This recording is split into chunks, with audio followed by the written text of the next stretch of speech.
श्रीमान, इस विधेयक को वास्तव में जन आंदोलन की देन कहना चाहिए, जिसे नारी संगठनों की सहायता से चलाया गया और जिसे बहुत से पुरुषों की भी सहानुभूति प्राप्त है।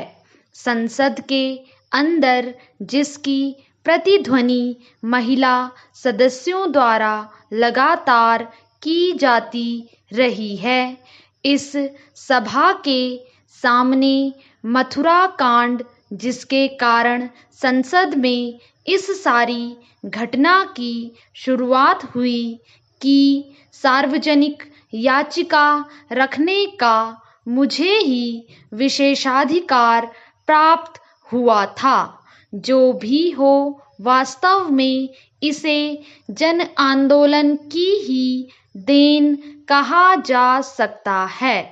अंग्रेजी में एक कहावत है कि बेटर लेट देन नेवर। जहाँ तक उपलब्धि का संबंध है, इस विधेयक ने उपबंधों को उदार बनाया है और सहमति की परिभाषा को व्यापक किया है। सहमति को सिद्ध करने या ना करने में कुछ मुश्किलें जरूर थीं। किसी हद तक सहमति के प्रश्न को स्त्रियों के पक्ष में पहले से कहीं अधिक परिवर्तित किया गया है। दूसरी उपलब्धि यह है कि सजा की अवधि को बढ़ा दिया गया है। तीसरी महत्वपूर्ण उपलब्धि यह है कि सीमाओं के बावजूद पहली बार हमने कानून की किताब में उन लोगों को अपराधियों की श्रेणी में रखा है जो हिरासत के दौरान सामूहिक बलात्कार करते हैं। ऐसी स्थिति में प्रमाण या साक्ष्य देना अब अभियोगी की जिम्मेदारी होगी, न कि शिकार स्त्री की।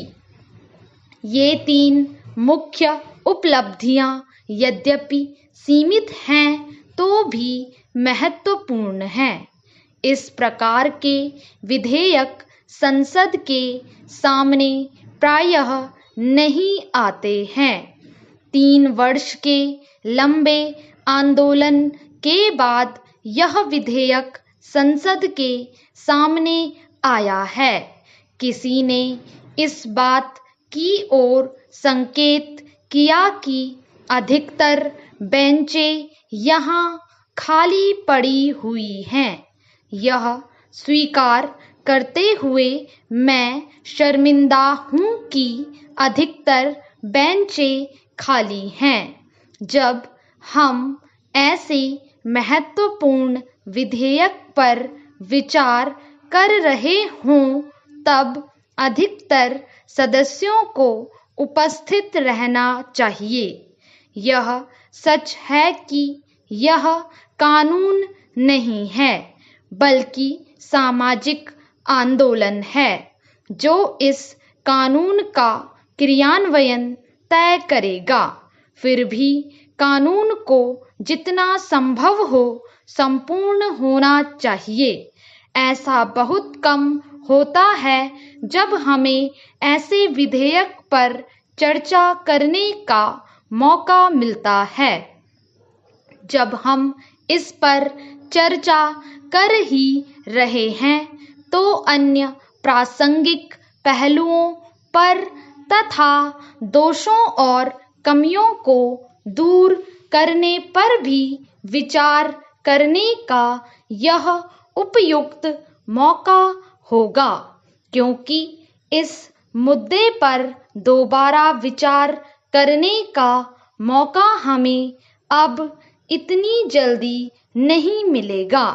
याद रखने की बात यह भी है कि बलात्कार प्रायः दलित स्त्रियों पर ही किया जाता है।